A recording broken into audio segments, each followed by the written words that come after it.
Are you up for a detective challenge? Then grab a pen and a piece of paper. Each correct answer will give you 1 point. You'll find the results at the end of the video. Aaron has just become a detective and already got his first real case. He has to work undercover at a luxurious resort. The police suspect that the hotel owners are involved in some shady deals. Aaron's first task is to sneak into the manager's office and check his documents. But the door is locked, and there's a combination lock. Aaron has to figure out the password. The young detective knows he needs to solve a math riddle, and the answer will be the code. 1 plus 1 plus 1 plus 1 plus 1, 1 plus 1 plus 1 plus 1 plus 1, 1 plus 1 times 0 plus 1 equals. As soon as he punches in the code, the door opens. What is the correct number?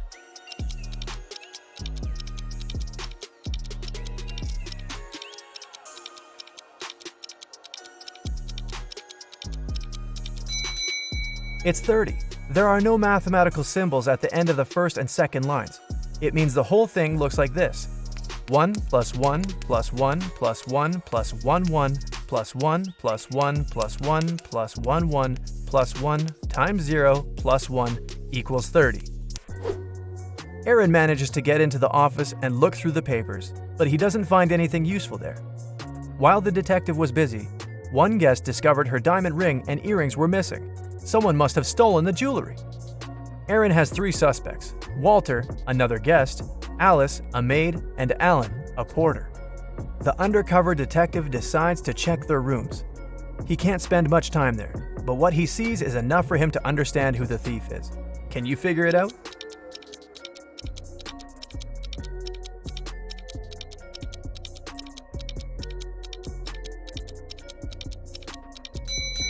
It's Alice. There's already a packed suitcase in her room. She's about to run away with the stolen jewelry. Another day, another problem. This time, someone pushed elderly Mrs. Stevenson into the swimming pool when there was no one around. But this someone didn't know the lady was once the best swimmer of her university, and she never stopped practicing. And it wasn't difficult for her to cross the swimming pool and get out of it at the other side. Aaron asked the lady if she had seen the attacker. She didn't, but she was sure it was someone who knew she'd just received a huge inheritance. The detective needed to talk to 3 people. There were Mrs. Stevenson's son, Terry, her granddaughter, Gloria, and her niece, Judy. Terry said, "These days I've been very busy. Something urgent came up at work. I don't even have time to leave my room to go to breakfast or dinner." Gloria asked Aaron to keep her secret. She was seeing a waiter she'd met at a beach cafe. If her relatives found out, they would be furious. And Judy told Aaron she'd taken a car to go shopping to the city center. Who is lying?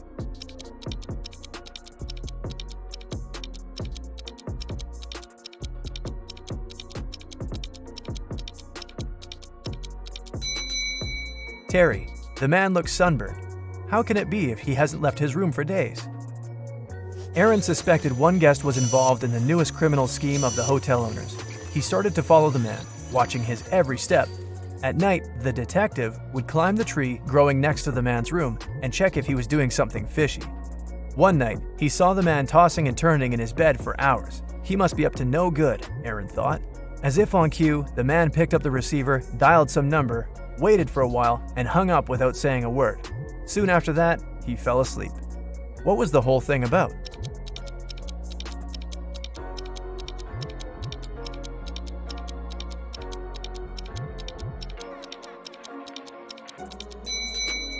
Someone was snoring loudly in the room next to his, but the phone ringing woke up the person who was snoring, and the man finally managed to fall asleep.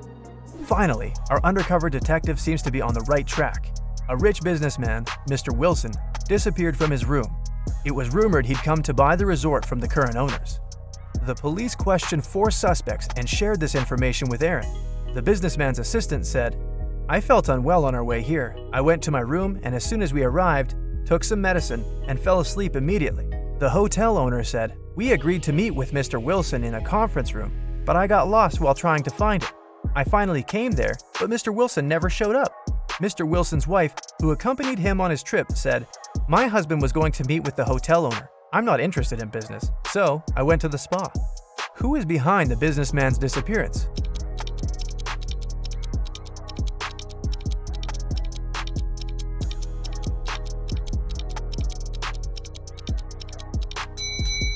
the hotel owner.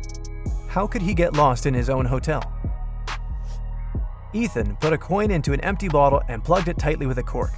Then he told his friend he'd remove the coin without breaking the bottle or taking out the cork. And he did it. How?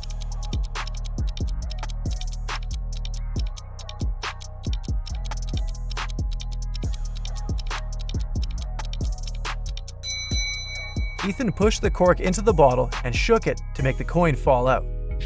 Jack was about to fail his exam. Luckily, the professor gave him one last chance.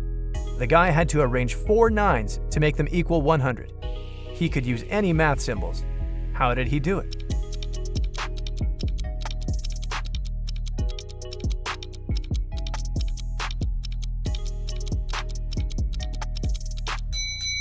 Jack figured out the correct answer pretty fast. 99 plus 9 out of 9 equals 100. Christina was dreaming of dating a rich boy from her college. After doing some research, she settled on 3 guys. All of them were nice and interested in her. But the girl needed the richest. Once she saw them having lunch together. After checking what each of them was eating, Christina made her choice. Which guy did she pick?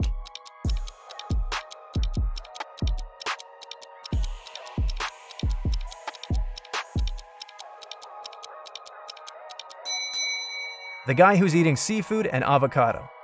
Not only are these products the most expensive, but they're also the healthiest. When do you look at number 2 and say 10?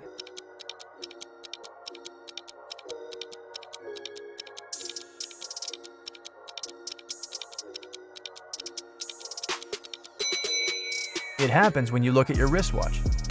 You're given 8 eggs. You need to break 2, cook 2, and eat 2. How many eggs will you have in the end?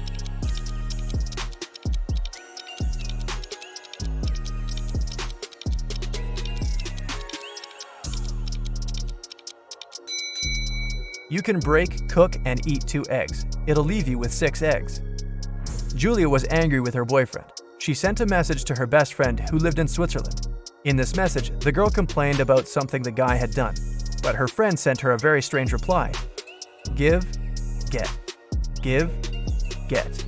Give, get. Give, get. What did Julia's friend mean?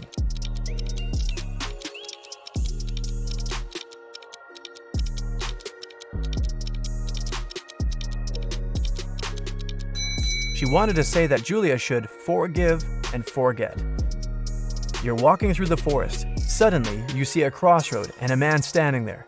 One road leads to the village where criminals live, and the other to a safe place. You don't know whether you could trust this person. You can ask him one question. If the man is a criminal, he'll lie. If he's from the safe place, he'll tell you the truth. Which question should you ask?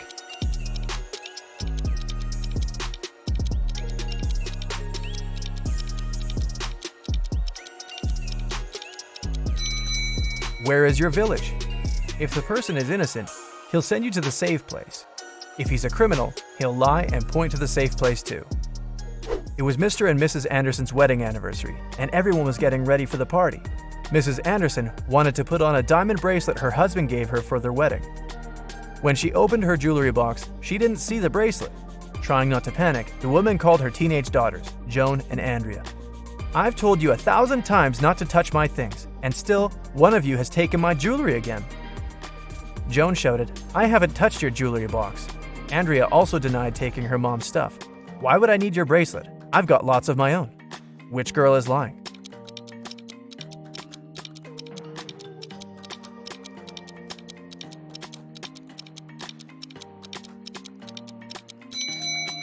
It was Andrea who took the earrings. Mrs. Anderson didn't specify which piece of jewelry was missing. Then how did the girl know it was a bracelet? Can you figure out the answer to this rebus riddle? Mary plus Mary.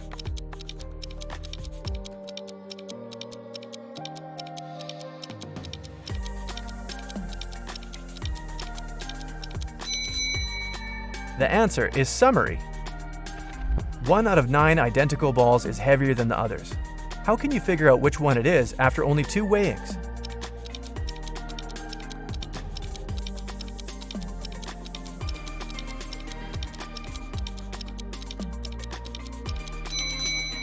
You should divide all the balls into 3 groups and weigh 2 of them. That's how you can figure out which group contains the heavy ball.